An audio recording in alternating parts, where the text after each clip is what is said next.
La semana pasada, la hermana, la mamá de Mario, particularmente, pasó a la presencia del Señor, ¿no? Y mientras mi esposo y yo íbamos hacia la funeraria, me preguntó, ¿hace cuánto lo conoces? Bueno, y esa es una pregunta muy interesante.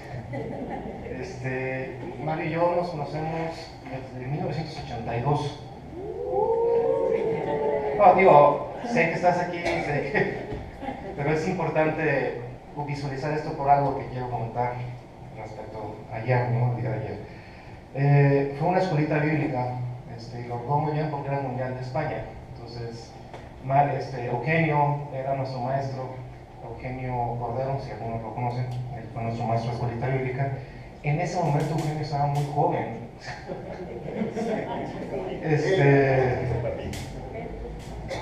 Sí, y estaba estudiando todavía en la Seminario de Puebla, entonces vino a la iglesia en ese verano y estuvimos en la escuelita bíblica.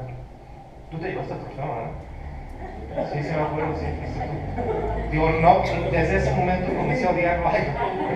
No, pero el tema aquí es, pasaron los años, ayer, digo esto porque ayer vi al hermano Landis, que era pastor de la iglesia donde él y yo conocimos al Señor, y me preguntó, porque yo ya llevé a mis hijos al campamento, mis hijos ya lo conocen a Jonathan, el chiquito, y a ver la hermosa. Y me preguntó desde cuándo fue la primera vez que ustedes vinieron, particularmente yo fui al campamento, ¿no? Y yo fui al primer campamento en 1986, en una Semana Santa, que fue como que el primer ensayo. Y después en 1987, y Mario y yo estuvimos en el mismo equipo. Es más, él y yo dormíamos en lo que ahora era el comedor, agarrábamos nuestros sleepings, o lo que quedaban de ellos, nos acostábamos, dormíamos, y había goteras en el techo, caían en nuestra cara, y estábamos tan cansados que nos quedamos dormidos aún así. Y es muy, muy lindo, sobre todo los muchachos, los jóvenes. Si ustedes hacen una cuenta rápida, pues son más o menos como 35 años de conocernos. Mucho más tiempo que muchos tienen de cristianos aquí en esta iglesia, ¿no? Sin embargo, la amistad, la hermandad ha perdurado, y ha perdurado cimentada no en valores falsos, sino en una hermandad en Cristo. ¿Sí? Hemos pasado cosas muy buenas, muy lindas, hemos pasado cosas muy, muy duras también, pero bueno, la amistad ha perdurado, ¿no? Y de ese grupo de jóvenes, muchachos, de ese grupo de jóvenes, salieron misioneros, salieron pastores, salieron maestros de seminario, salieron hombres y mujeres totalmente convencidos del reino de Dios, de sus promesas y de la responsabilidad que teníamos como creyentes y como cristianos, ¿no? De tal suerte que de esa iglesia se levantó una generación de jóvenes, que hoy seguimos siendo jóvenes, que conocieron al Señor, ¿no? Y nuestra responsabilidad ahora ya como padres es hacer el mismo legado, que básicamente es que otra generación se levante creyendo en el reino de Dios, creyendo en sus promesas y creyendo en sus responsabilidades como creyentes, ¿no? Entonces, ayer fue también un poco chocante este hecho porque fuimos al campamento. ¿Cómo han cambiado las cosas? Digo, en nuestro tiempo, pues aplaudir era lo más que llegábamos, y hoy digamos que son un poco más expresivos en el tema de la alabanza. Y justo estaba con otro muchacho que también estaba en el grupo de jóvenes, Carlos Matías. Exactamente, ya. Sin embargo, también él y yo ahí estamos y dijimos, no, imagínate, hace 30 años esto era imposible. Sin embargo, hermanos, vimos un fervor en los muchachos, vimos una alegría, vimos que también, de alguna manera, el Señor estuvo en sus vidas en ese momento y fueron de alguna forma desafiados y muy bien alimentados por la palabra de Dios, ¿no? Entonces, creo que también fue un tiempo de mucha bendición para muchos que asistieron al campamento esta semana. Fue de mucha bendición también el día de ayer recordar tantas cosas, y bien o mal también es de mucha bendición que la iglesia como tal se preocupa por los jóvenes, ¿no? Y es de muchísima bendición que estés el día de hoy, Mario. Te agradezco mucho por ello. Y también es mucha bendición la hermana Mari, que nos abrazamos allá. Y gracias a Dios por su vida, hermanos.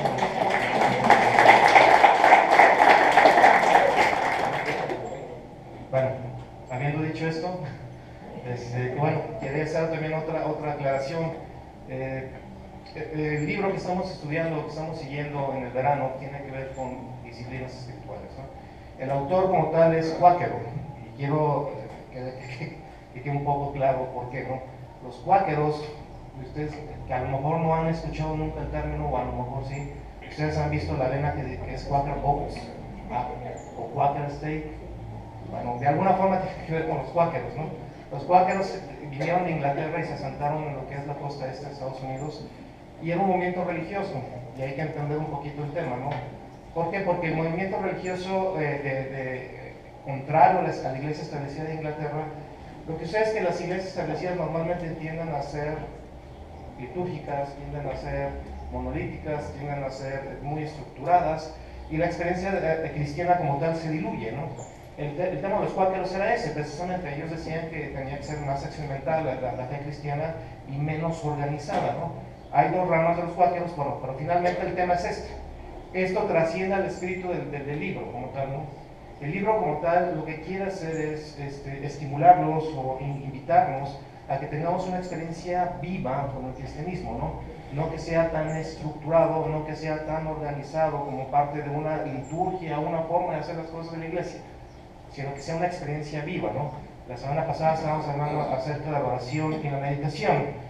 Y si usted se da cuenta, la oración y la meditación no lo vea como una disciplina, sino como un valor del cristianismo, como que se ha diluido un poco, ¿no? Hoy las cosas, y lo mencionaba la semana pasada el hermano David, tienden a ser muy prácticas, ¿no? Muy pragmáticas. Lo que te resulte bueno, pues hazlo como un método, y si no, pues busquemos otro, hacemos una estrategia, un objetivo, lo que sea, y así vamos llevando nuestra vida cristiana, ¿no? Los ministerios cristianos hoy en día son muy similares, ¿no? ¿Cómo es que levantamos una iglesia en el Zapote, por mencionar cualquier localidad, o en la colonia Providencia? Pues porque ya hicimos un estudio de mercado, y ya desde ahí me empiezan a salir ronchas. Comenzamos a hacer un levantamiento, encuestas, vimos, y después de todos nuestros estudios concluimos que el mejor lugar para hacer una iglesia es ahí, ¿no? Y hacemos toda una planificación a largo plazo, es decir, vemos dónde vamos a construir el terreno, dónde vamos a construir el edificio, empezamos a dar programas, y esta es la planificación totalmente práctica que hacemos el día de hoy, ¿no?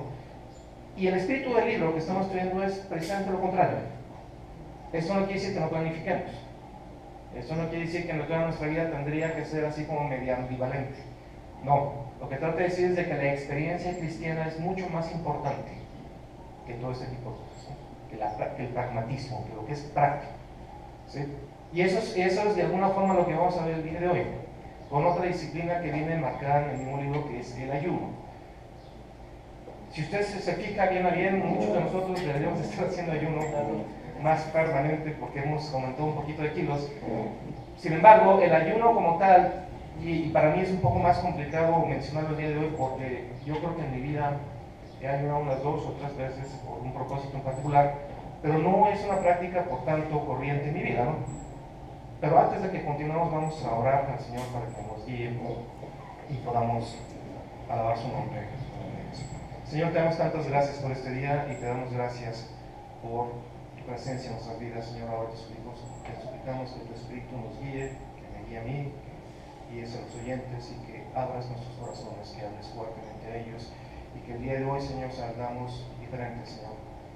Te damos gracias, Señor, porque al final tú nos has rescatado para tu gloria, Señor, y queremos ver tu gloria. Te damos gracias, Señor Jesús. Entonces, comentamos que el ayuno como tal no es una disciplina que siga corrientemente la iglesia, y menos en estos días, ¿no? ¿Por qué? Porque de alguna forma las respuestas fáciles, lo que es fácil para nosotros, lo que es cómodo, lo que está en nuestra línea de confort, es lo que muchas iglesias enseñan al día de hoy, ¿no? Y esto de alguna forma pues es ponerte un poquito de flagelo a tu cuerpo.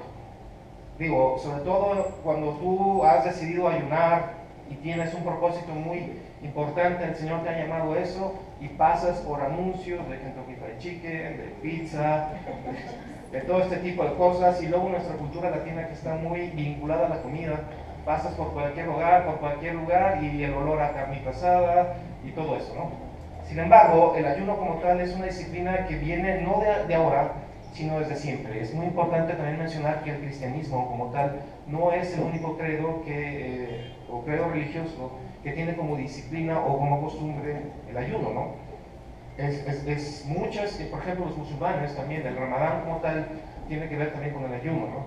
Sin embargo, el ayuno en el cristiano debe y deberá de tener un propósito muy particular.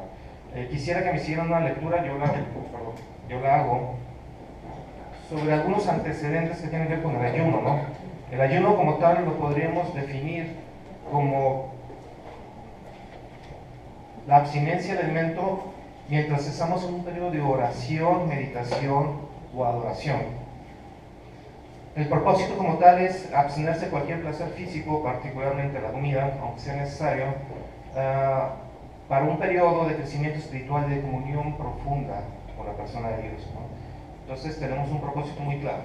Básicamente el ayuno no es para hacer una dieta y estar un poco más en la línea, sino que básicamente tiene el propósito de abstenernos, en este caso de la comida, del sentido de la comida o de un placer necesario, porque la comida también es placentera, con el único propósito de abstraerte o dedicarte propiamente a la oración, a la meditación o a la adoración de parte de Dios, ¿no? Ahora, esto es muy importante, quiero hacer un paréntesis porque quiero mencionar algo relacionado a esto y que debe quedar claro: la soberanía de Dios, ¿no? El Salmo 33 dice que el Señor es el creador de todas las cosas, que Él mandó y existió. ¿Qué queremos decir con esto? Dios controla todas las cosas, Dios es soberano sobre todo el universo. Él ya tiene un curso de cómo van a hacer las cosas y estas no van a salir solamente porque nosotros insistamos o finalmente intentemos manipular a Dios. ¿Por qué? Porque muchas veces y en muchas corrientes cristianas el ayuno puede ser tomado como una manipulación a la persona y soberanía de Dios, y esto no debe ser así. En el ayuno nosotros buscamos la dirección de Dios, buscamos la voluntad de Dios, rogamos particularmente por algo, totalmente alineados ¿a qué? A la voluntad de Dios. Dicho esto, quisiera dar algunos antecedentes en la iglesia del cristianismo, del ayuno como tal. El Didaque era como tal un manual de discipulado que existía entre el primero y segundo siglo. Hoy por hoy también es una librería que está allá por Américas, pero Didaque era más o menos como que es un cristiano en los primeros años, ¿no? Dice en el capítulo 7, versículo 1, verso 1, que vuestro ayuno no sea con los hipócritas, porque ellos ayunan los lunes y los jueves. Hacer vuestro ayuno los miércoles y viernes. En otras palabras, la iglesia primitiva como tal tenía ya la costumbre del ayuno que fue heredada de los judíos. Sin embargo, había que distanciarse de ellos. Entonces ellos instituyeron 2 días de ayuno diferentes para la iglesia. Epifanio, un obispo de Italia, mencionó lo siguiente: ¿quién no sabe que el ayuno del cuarto y el sexto día, miércoles y viernes, de la semana es guardado por cristianos de todo el mundo? Es decir, ya se había hecho una costumbre muy arraigada, y no solamente arraigada, sino que los cristianos eran reconocidos por este respeto estos 2 días, ¿no? Juan Calvino dijo: digamos algo sobre el ayuno, porque muchos, por querer saber cuál es su utilidad, desestiman su necesidad, y algunos lo rechazan como algo superfluo, mientras que por otro lado, donde su uso no es bien comprendido, degenera fácilmente en superstición, es decir, intentar manipular a la persona de Dios. Dice: el ayuno santo y legítimo está dirigido hacia 3 propósitos, porque lo practicamos tanto como una restricción de la carne para preservar al desenfreno, o como una preparación para oraciones y mediaciones piadosas, o como un testimonio de nuestra humillación en la presencia de Dios cuando estamos deseosos de confesar nuestra culpa delante de Él. Martín Lutero escribió: del ayuno digo esto, es correcto ayunar frecuentemente a fin de someter y controlar el cuerpo, porque cuando el estómago está lleno, y valga que Martín Lutero tenía el estómago lleno, el cuerpo no sirve para predicar, para orar o estudiar o hacer cualquier otra cosa que sea buena. Bajo tales circunstancias la palabra de Dios no puede permanecer, pero no se debe de ayunar con el propósito de merecer algo o con una buena obra. En épocas más recientes, la Iglesia Evangélica del sur de Corea ha enseñado al resto del mundo una lección sobre el ayuno y la oración. La primera iglesia protestante fue plantada en Corea en 1884. 100 años después había 30.000 iglesias, en un promedio de 300 nuevas iglesias al año durante 100 años.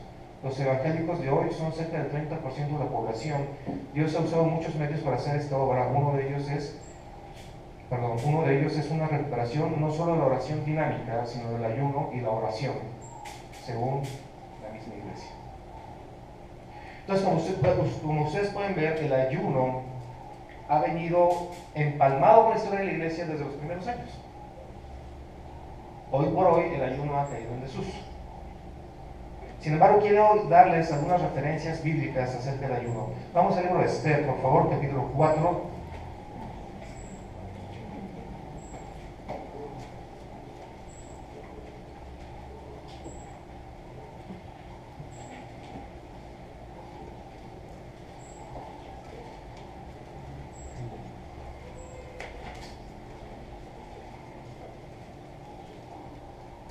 Versículo 11.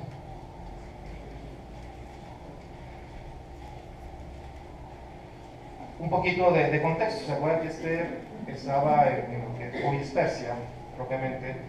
Y bajo un concurso de belleza, Miss Persia, menos 400 antes de Cristo más o menos, ella fue elegida como la esposa del rey Asuero, ¿no? El rey Asuero como tal gobernaba lo que hoy podría ser gran parte del Medio Oriente, ¿no? Es decir, Irak, Irán, parte de la Arabia Saudita, lo que es Palestina, todo eso era parte del imperio del rey Asuero, ¿no? Esther como tal tenía un tío que le había criado que se llama Mardoqueo, ¿no? Y había otro hombre nefasto ahí en la corte que era el favorito del rey y que de alguna forma le tenía muchísima envidia a Mardoqueo, ¿no? Particularmente este hombre había sido ensalzado hasta una posición total de prestigio y toda la gente cuando pasaba le daba reverencia a él, salvo quién, Mardoqueo. Entonces él convence al rey Asuero para que haga un edicto en donde pues erradiquen a la raza judía por una nefasta, ¿no? Es decir, pues para qué lo queremos, son muy poquitos, están entre nosotros, no son útiles, son medio rejeros, pues hay que exterminarlos, ¿no? En ese contexto está el capítulo 4, versículo 11, que dice: todos los siervos del rey, al pueblo de las provincias del rey, saben que cualquier hombre o mujer que entra en el patio interior para ver al rey sin ser llamado, una sola ley hay respecto a él: ha de morir, salvo aquel a quien el rey extendiera el cetro de oro, el cual vivirá, y yo no he sido llamada para ver al rey en estos 30 días. ¿Qué es lo que está sucediendo? Mardoqueo va con Esther. Esther pues, tenía algún acercamiento con el hombre más poderoso en ese momento, y le dice: tienes que intervenir, y tienes que intervenir ya. Entonces Esther le dice: calma, o sea, si yo voy ante el rey sin ser llamada, hay una ley, y esa es: muere. Salvo, salvedad hecha, si el rey extiende el cetro y me concede la gracia de vivir. Y yo he sido llamada al rey 30 días. Fíjense lo que dice. Y dijeron a Mardoqueo las palabras de Esther. Entonces dijo Mardoqueo que respondiesen a Esther: no piensas que escaparás en la casa del rey más que cualquier otro judío, porque si callas absolutamente en este tiempo, respiro y liberación vendrán de alguna otra forma o parte para los judíos, mas tú y la casa de tu padre pereceréis. Y quién sabe si para esta hora has llegado al reino. Dicho de otra manera, puede ser que el Señor te ha puesto ahí precisamente por ese motivo. Esther dijo que respondiesen a Mardoqueo: ve y reúne a todos los judíos que se hallan en Susa, y ¿qué? Ayunad por mí, y no comáis ni bebáis en 3 días, noche y día. Yo también con mis doncellas, ¿qué haré? Ayunaré igualmente, y entonces entraré a ver al rey, aunque no sea conforme a la ley, y si perezco. ¿En quién estaba confiando Esther? En la soberanía de Dios. ¿Qué es lo que estaba haciendo? Ayunando y orando. Estaba suplicando, ¿por qué? Por hallar gracia delante del rey, y por ende por la liberación de los judíos en general de este decreto. Finalmente su ayuno fue por socorro, fue por una situación completamente difícil, por una situación de ¿qué? De muerte o vida. Buscando ¿qué? Que el Señor moviera misericordia al rey Asuero y ella pudiera estar delante de él y escuchar la petición que ella tenía. Recordando la historia, se acordaban que después hubo una comida, una cena, invitaron a ese hombre Amán que era totalmente perverso. Él se sintió así como que, pues además la reina soy el favorito de la reina, no solamente el rey, y al final el Señor lo liberó. Y Amán, ¿qué pasó con él? Fue ahorcado, en la misma horca que había preparado para quién, para Mardoqueo. Sin embargo, el Señor le contestó a Esther inmediatamente, porque ella se presentó delante del rey, y el rey fue movido a aceptar. Usted está en una situación difícil y complicada el día de hoy. Usted hace un periodo de oración y ruego y finalmente no escucha contestación. Ayude. Presente su petición delante del Señor. Confía en su soberanía. En su soberanía. Muchas veces, hermanos, el tema no es estar en problemas. Muchas veces, las más, es estar en la presencia de Dios y saber que Dios está conmigo. Y ese es el punto. Están en un gran problema, una situación de muerte o vida. Mardoqueo estaba muy consciente de que si no era por Esther, era por otro. Pero el tema aquí es este. Esther, tú estás ahí. En la gloria de Dios. ¿Se acuerdan? Seguimos. Daniel. ¿Se acuerdan que hemos estado viendo la vida de Daniel? Un hombre totalmente piadoso. Vamos al capítulo 9, por favor. Un poco de contexto, pues Daniel fue deportado a Babilonia. Daniel de alguna forma tenía cercanía con Nabucodonosor. Se acuerda que habían interpretado un sueño y el Señor le había hecho muy presente lo que había sucedido. El rey Nabucodonosor, ya conociendo las mañas de sus adivinos, le dijo: es que no solamente me van a decir la interpretación del sueño, sino el sueño y la interpretación. Y el único que pudo no fue que haya sido Daniel, sino el Dios de Daniel, y así lo hizo saber muy claramente Daniel. Daniel estuvo en todas estas controversias entre reyes, derrocamientos, el imperio medo-persa, el persa, y al final todos los 70 y tantos años que duró la deportación estuvo ahí, ¿no? No dice y no hay un testimonial acerca si él regresó a Jerusalén o no, pero el tema es de que al final Daniel como tal era muy amado por Dios, y muchas de las profecías importantes de los últimos tiempos comenzaron con él. Y este es el caso del capítulo 9. Capítulo 9, versículos de 1 al 6 dice: en el año primero de Darío, hijo de Asuero, no es el mismo Asuero, de la nación de los Medos, que vino a ser rey sobre el reino de los caldeos, en el año primero de su reinado, yo, Daniel, miré atentamente los libros, el número de los años de que habló Jehová al profeta Jeremías, que habían de cumplirse las desolaciones de Jerusalén en 70 años. Y volví mi rostro a Dios el Señor, buscándole en oración y ¿qué? En ayuno, silicio y ceniza. ¿Qué es lo que estaba haciendo Daniel? Estaba muy preocupado, dice, pues, se está cumpliendo el tiempo. Jeremías había profetizado que eran 70 años y veo que seguimos aquí. Hemos pasado por todo esto, yo mismo he pasado por todo esto.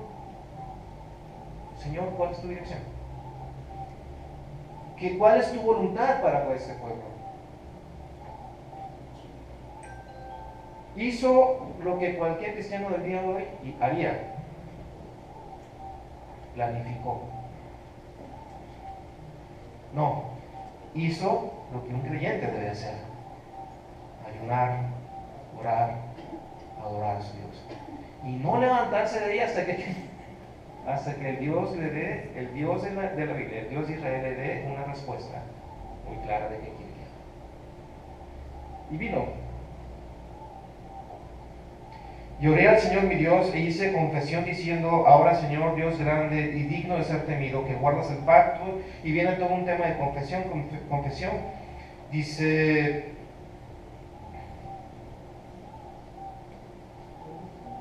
versículo 23. Al principio de tus ruegos fue dada la orden, y yo he venido para enseñártela, porque tú eres muy amado. Entiende pues la orden y entiende la visión. 70 semanas están determinadas sobre tu pueblo. Y comienza toda la profecía de las 70 semanas. esta profecía, hermanos, que es tan vital en lo que nosotros conocemos como los eventos finales, fue dada a Daniel ¿cómo? A través del ayuno y la oración.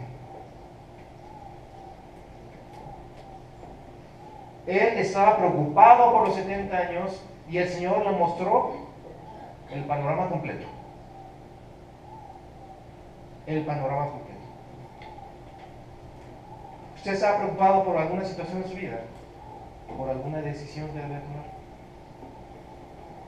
¿Quién le va a dar la dirección? Dios. ¿Usted está preocupado por una situación de este tipo?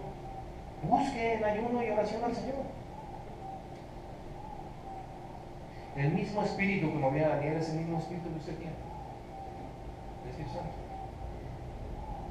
El Señor es el dueño de todas las cosas, del futuro, de todos los tiempos. ¿A quién debemos de consultar? A Dios. ¿Cuántas veces hemos buscado al Señor en ruego, ayuno, oración?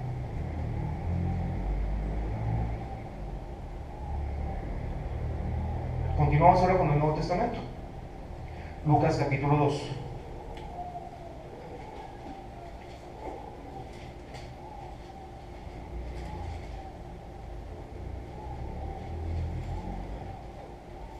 (36 a 38).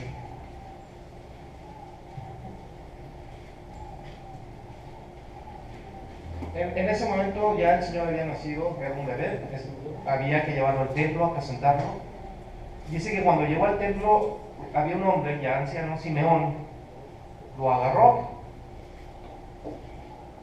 y dijo lo siguiente: bendijo Simeón y dijo a su madre María: aquí este está puesto para caída y para levantamiento de muchos en Israel y para señal que será contradicha. Y una espada traspasará tu misma alma para que sean revelados los pensamientos de muchos corazones.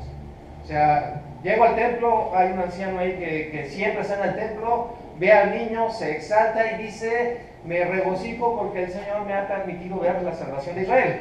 Agarra al niño y dice: pues, está puesto para caída y levantamiento de muchos. Y María se quedó así con cara: no entiendo absolutamente nada. Sin embargo, viene el siguiente versículo, dice, versículo 36, estaba también allí Ana, profetisa, hija de Joel, de la tribu de Aser, de edad muy avanzada, pues había vivido con su marido 7 años desde su virginidad, y era viuda hacía 84 años, y no se apartaba del templo sirviendo de noche y de día, ¿con qué? Con ayunos y oraciones. Por el contexto podemos entender que mucho de su ayuno y su oración tenía que ver con qué, con la venida del reino de Dios y del Mesías. Esta mujer, 84 años, haciendo la cuenta, pues, dependiendo cómo interpretemos ese asunto, que había vivido 7 años de la virginidad, pudo ser, si las niñas se casaron a los 15, 27 años, pues serían 22, a los 22 se enamora el marido, 84, pues son 106. O finalmente lo podemos interpretar al revés, interpretar de otra manera. Pero el tema es que la señora tenía más de 90 años, de los cuales 84 había salido del templo. Imagínense. Ahora, y su oración y ayuno constante era para la venida del Mesías. ¿Y el Señor qué pasó? Se lo concedió. Y no solamente se lo concedió, sino que ella muy gozosa le contaba a todos aquellos que estaban esperando al Mesías: ya lo vi. El Señor le permitió ver un poquito de la gloria del Mesías antes de su partida.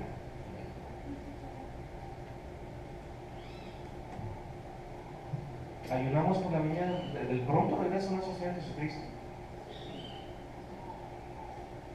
Digo, porque también le hicieron la misma pregunta a nuestro Señor Jesucristo: ¿por qué tus discípulos no ayunan? ¿Y él qué dijo? Mientras está el esposo no hay razón para ayunar, aquí estoy. Pero vendrán días sin que yo me vaya y ellos ayunarán. ¿Hasta cuándo? Hasta que yo regrese. Hermanos, ayunemos y oremos, ¿para qué? Para que el Señor regrese. Cuando se ve esto, no está en mi potestad decirlo, ¿no? Es más, yo muchas veces oro porque venga el Señor, y yo sé que no porque yo quiera y lo desee va a venir. Me gustaría que fuera así. Pero el Señor tiene sus tiempos perfectos y Él vendrá. Y entre tanto, es muy interesante que encontrar a sus hijos que orando y ayunando. ¿Se da cuenta? Entonces el ayuno va tomando otro cariz. ¿Cuál cariz? Un profundo acto de adoración.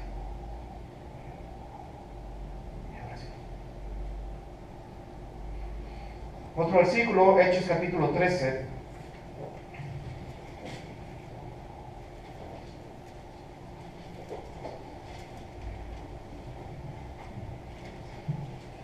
Versículo 1. Antes había dos escuelas teológicas. Uno estaba en Antioquía, como tal, Antioquía, cerca de lo que ahora es Turquía, al norte de Israel. Y otro era Alejandría, ¿no? La escuela de Antioquía era la escuela un poquito más judía, ¿no? Es decir, tenía mucha tradición judía, había muchos hombres ahí que habían sido rabinos. El caso de Pablo es de esa iglesia, Bernabé también es de esa iglesia. Y del otro lado estaba Alejandría, donde estaban más bien en contacto con la cultura griega, ¿sí?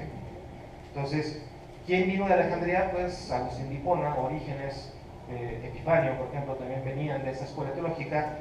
¿Quién venía de la escuela de Alejandría? Pues Pablo, particularmente, ¿no? Ahora, la iglesia de Alejandría en ese lugar fue el primer lugar donde se conocieron como cristianos a los creyentes en la persona de Jesús.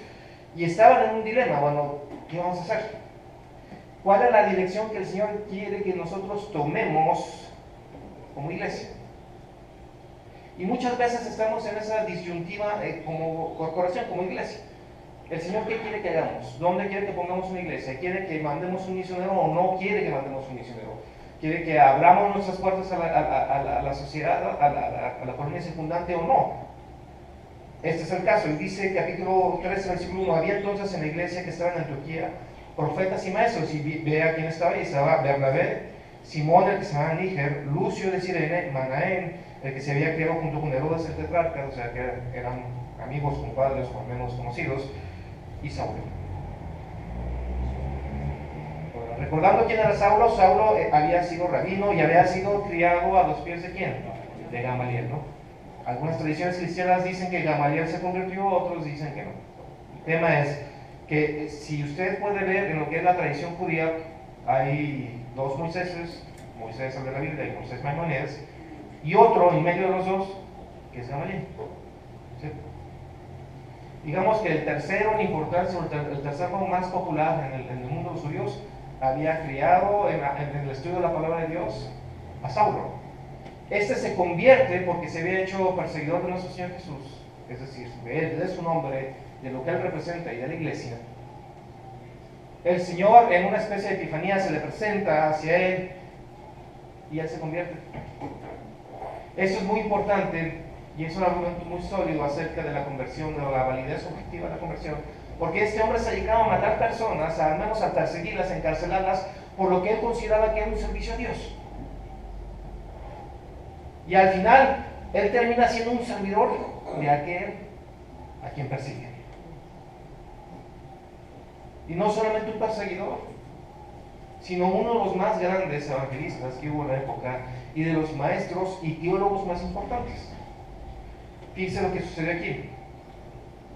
Versículo 2, ministrando estos al Señor. La palabra ministrar aquí no quiere decir propiamente servicio en la iglesia, sino estaban en adoración estos al Señor. ¿Y qué estaban haciendo? Ayunando. Dijo el Espíritu Santo, apártenme a quién, Bernabé y a Saulo para la obra a la que ¿qué? Los he llamado. Es decir, la instrucción del Espíritu Santo vino mediante ¿qué? Adoración, ayuno, oración. Ahora nosotros podemos decir, bueno, pues qué padre. Este versículo, estos 2-3 versículos cambiaron el curso de la historia, hermanos. De aquí se originaron 3 viajes misioneros, 13 epístolas, 14 si tomamos en cuenta, algunos dicen que Hebreos fue escrito por Pablo, otros dicen que no, al menos son 13. Más allá de la mitad del Nuevo Testamento, y mucha de la doctrina cristiana que hoy predicamos en los púlpitos vino de esta decisión. De esta decisión. ¿Y esta decisión cómo la tomaron? A la suerte, por un estudio de mercado. Pues es que hay muchas colonias allá por España. La tomaron en ayuno y oración, con profundo temor de la persona de Dios. ¿Cómo decidimos lo que decidimos? Las decisiones más importantes de tu vida, ¿cómo las has decidido? ¿Bajo qué criterio? ¿Se da cuenta? Aquí es donde ya comienza como que a matarnos el piso. Las decisiones de la iglesia, ¿cómo las tomamos? ¿Se da cuenta? Las decisiones ministeriales, los grandes ministerios, ¿cómo toman las decisiones? Esta decisión cambió el curso de la historia.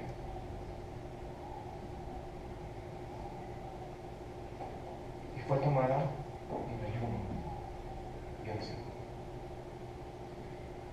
Vuelvo a preguntar, ¿usted considera que el ayuno es importante? ¿O solamente es una práctica de los más viejitos? ¿O de los cristianos de los primeros días? Regresando al Antiguo Testamento, segundo de Crónicas, capítulo 20.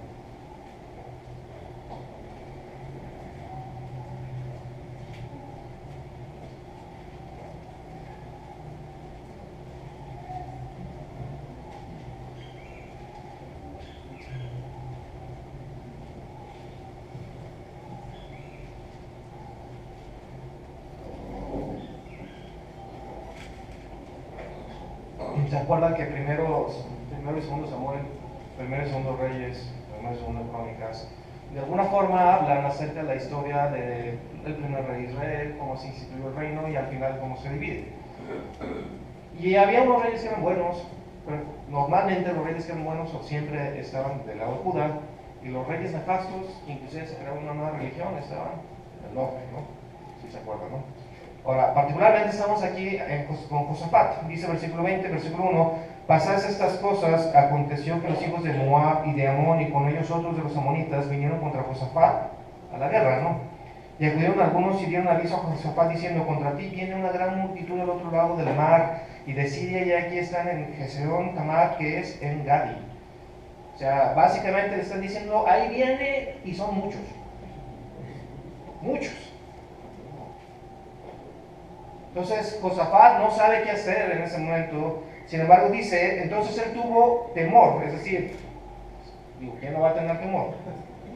Digo, si yo veo uno contra uno me da miedo, pues si ya veo 5 pues me da temor, ¿no? Así me asaltaron una vez en la Ciudad de México, venían 5 muchachitos chaparritos, yo dije, pues a uno sí lo golpeo, pero ya los digo, por no. Pero ya 5, ya eran demasiados, ¿no? Y más cuando sacó una navaja, dije, no, pues ya, aquí quedé. Ese es el mismo tema, es decir, se apodera de él un gran temor y dice: Josafat humilló su rostro para consultar al Señor e hizo pregonar ayuno. ¿A quién? A toda Judá, ¿no? Yo tengo temor, sé que es una situación que me excede. ¿Convoco a quién? A todo el país a una sesión de ayuno y oración. ¿Sabe qué? Esta fue la decisión más sabia que pudo haber tomado. Totalmente. Porque a lo mejor él puede estar planificando la guerra y podemos pedirle ayuda a quién y a quién. Se humilla delante del Señor y recurre a quién? Al Todopoderoso. Y dice: se reunieron los de Judá para pedir socorro al Señor, y también de todas las ciudades de Judá vinieron a pedir ayuda al Señor. Están en Jerusalén. Entonces Josafat se puso en pie en la asamblea de Judá y de Jerusalén, y en la casa del Señor, cerca del templo, delante del atrio nuevo, dice, y dijo: el Señor, Dios de nuestros padres, ¿no eres tú Dios en los cielos y tienes dominio sobre todos los reinos de las naciones? ¿No está en tu mano tal fuerza y poder que no hay quien te resista? Dios nuestro, ¿no echaste tú los moradores de esta tierra delante de tu pueblo Israel y la diste a la descendencia de Abraham, tu amigo para siempre? Y ellos han habitado en ella y han edificado en ella santuario a tu nombre, diciendo: si mal viniere sobre nosotros o espada de castigo, o pestilencia o hambre, nos presentaremos delante de esta casa, delante de esta casa y delante de ti, y a causa de nuestras tribulaciones clamaremos a ti y tú nos oirás y salvarás. Comienza a orar, pide la protección del Señor, invoca el sentido de que había una promesa de que la perseverancia del pueblo de Israel, promesa hecha a su amigo Abraham, y comienza ahí toda una oración, ¿no? Y dice versículo 3: y todo Judá estaba en pie delante del Señor con sus niños y sus mujeres y sus hijos, y estaba allí Jahaziel, hijo de Zacarías, hijo de Banía, hijo de Jael, hijo de Matanías, levita de los hijos de Asaf, sobre el cual vino el Espíritu del Señor en medio de la reunión. Es decir, estaban en la reunión, estaban en ayuno, ya venían en ayuno, venían los niños en ayuno, venían toda la gente en ayuno, estaban orando, y en ese momento el Espíritu del Señor toma a este hombre, y fíjense lo que dice: oíd Judá todo, y vosotros moradores de Jerusalén, y tú, rey Josafat, el Señor os dice así: no temáis ni os amedrentéis delante de esta multitud tan grande, porque no es vuestra la guerra, sino de quién. ¿Qué palabras de ánimo? O sea, este asunto no es contigo. Esta es una guerra que personalmente va a librar ¿quién? Dios. Hermanos, eso a mí me haría recobrar totalmente el ánimo. ¿Por qué? Porque el Señor está presente. Porque el Señor no me ha abandonado. Porque el Señor pelea mis luchas. Ahora, fíjense su brillante estrategia de guerra. Dice, versículo 17: no habrá para que peleéis vosotros en este caso, paraos, estad quietos y ved la salvación del Señor con vosotros, oh Judá y Jerusalén. No temáis ni desmayéis, salid mañana contra ellos, porque el Señor estará con quién, con vosotros. Entonces Josafat se inclinó rostro a tierra, y asimismo todo Judá y los moradores de Jerusalén se postraron delante del Señor y adoraron al Señor. Ellos están en temor, ven que el asunto les excede, hacen lo más sabio, que es pedir la dirección del Señor, ponen en ayuno y en oración a toda la congregación de Israel. El Señor responde muy claramente, les dice: esta guerra no es de ustedes, es mía, yo la voy a hacer. Ustedes, es más, ¿saben qué van a hacer? Nada. Lo único que van a hacer es, van a ser invitados en primera fila para ver qué, la gloria de Dios. ¿Cuál fue la respuesta del pueblo? Postrados, rostro a tierra, adoraron a quién. La respuesta más adecuada. ¿Estaban viendo la gloria de Dios en ese momento? Sí. Pero más adelante, fíjese lo que dice.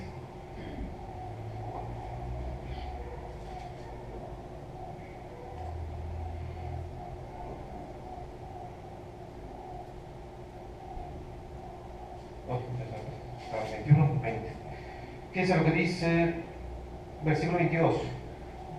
Y cuando comenzaron a entonar cantos de alabanza, el Señor puso contra los hijos de Amón, de Moab y el monte de Seir las emboscadas que ellos mismos que venían contra Judá, y se mataron ¿quiénes? Los unos a los otros. Porque los hijos de Amón y Moab se levantaron contra los del monte de Seir para matarlos y destruirlo, y cuando hubieron acabado con los del monte de Seir, cada cual ayudó a la destrucción de ¿quién? De su compañero. Y luego que vino Judá a la torre del desierto, miraron hacia la multitud, y aquí yacían ellos en tierra muertos, pues ninguno había escapado. Viniendo entonces Josafat y su pueblo a despojarlos, hallaron entre los cadáveres muchas riquezas, así vestidos como alhajas preciosas, que tomaron para sí tantos que no podían llevar. 3 días estuvieron recogiendo el botín, porque era mucho.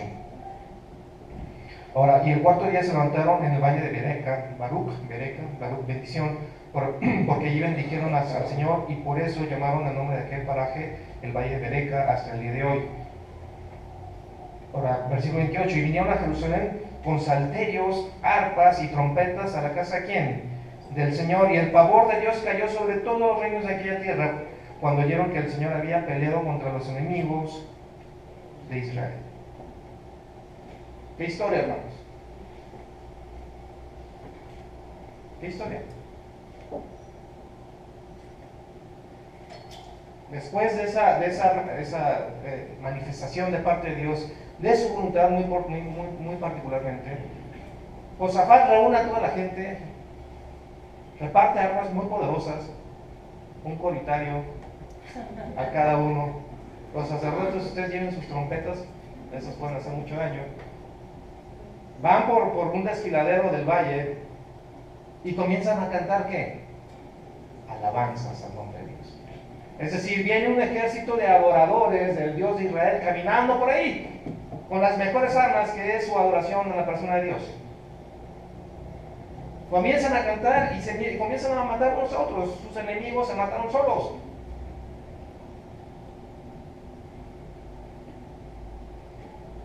¿Qué hubiera hecho usted? Dios estaba ahí presente. Dice que tardaron 3 días recogiendo los despojos. ¿Y cómo regresaron a Jerusalén? Cantando y alabando al Señor. Brevemente, ¿qué es lo que habían hecho? Buscar la voluntad de Dios. ¿Cómo? Ayunando, orando. Tiene un problema usted que lo excede. Tiene un problema. En la iglesia últimamente hemos tenido algunos problemas físicos, financieros, laborales, algunas personas que no tenemos trabajo, otras que sí tienen. Algunos enfermos en la iglesia. Ayuden, oremos. Sería muy lindo, tenemos días de oración muy establecidos en la iglesia. Uno de ellos casualmente es el miércoles. Pudiéramos poner otro el viernes. Pero el tema es, sería muy lindo que este día de oración lo hagamos en ayuno. Yo no voy a estar en la Ciudad de México. Pero yo, bueno, quizás yo pudiera tomar el viernes. Ayudemos, oremos. Pidamos la dirección del Señor, hermanos. Esto no quiere decir que nuestros enfermos necesariamente tendrán que sanar. Pero lo que sí puedo yo asegurarles es que ustedes pueden encontrar consonancia en la voluntad de Dios y estar tranquilos con ella. ¿Por qué no dicen qué consiste? Yo conozco la palabra, yo no sé lo que es, pero no sé qué conlleva. Ayunar conlleva abstenerse de alimentos. ¿Sólidos? Algunas otras personas dicen que también desayunar puede ser abstenerse de cualquier otra cosa como ver televisión, depende, porque hay algunas personas que clínicamente no pueden ayunar. Pues. Digo, el caso de mi esposa se pone un poquito mal cuando pasa algún tiempo sin alimento. Pero el objetivo es quitar de alguna forma todo aquello que nos distraiga por un corto periodo. El caso del ayuno no puede ser, salvo en el caso de nuestro Señor Jesucristo, que estuvo 41 días en ayuno. Sin embargo, evidentemente hay que estar hidratados, ¿no? Tomar agua. Pero el tema aquí es abstenerse de alimentos, pero no solamente por el hecho de mortificar el cuerpo, que esto es importante, es entregarte a la oración propiamente, a la dirección del Señor y esperar que la voluntad de Dios sea hecha en ti. ¿Es un acto de adoración como tal? Sí, sí lo es. ¿Es una costumbre que ha venido de parte de los cristianos de muchos tiempos? Sí lo es. Y el caso que estamos viendo aquí, en el caso de Crónicas, que si bien no eran cristianos, eran ellos creyentes en la persona de Dios, es de que ellos, por ese acto de estar buscando, en este caso, la protección del Señor, ¿qué obtuvieron? Vieron la gloria de Dios. Y cuando usted vea la gloria de Dios, cuando uno ve la gloria de Dios, la respuesta más adecuada, ¿cuál es? La adoración. Ubicarte en quién es Dios y quién soy yo. ¿Y sabe qué produce eso en el corazón del cristiano, del creyente? Gozo. Porque ellos no regresaron propiamente murmurando y calladitos y que no, regresaron saltando, brincando y cantando con salterios el nombre del Señor. Ahora, ¿el nombre de quién fue glorificado aquí? De Dios. ¿Por qué fue glorificado? Porque todos los pueblos alrededor se enteraron y temieron el nombre de quién? Del Dios de Israel. Usted tiene un problema, usted tiene una angustia, póngala delante del Señor. Se da cuenta que como tal el cristianismo tiende o debería de ser una disciplina religiosa un poco más expectante, un poco menos actuante. Es decir, nosotros hemos sido convocados para ver cómo Dios pelea por nosotros, ver su gloria y estar muy contentos con ella. Oremos. Señor, te damos tantas gracias por este día y te damos gracias, Señor, porque tu palabra es fiel, es verdadera y ha sido dada, Señor, en manifestación primera por ti, Señor, y en estos últimos días por tu Hijo. Te damos gracias por tu amor.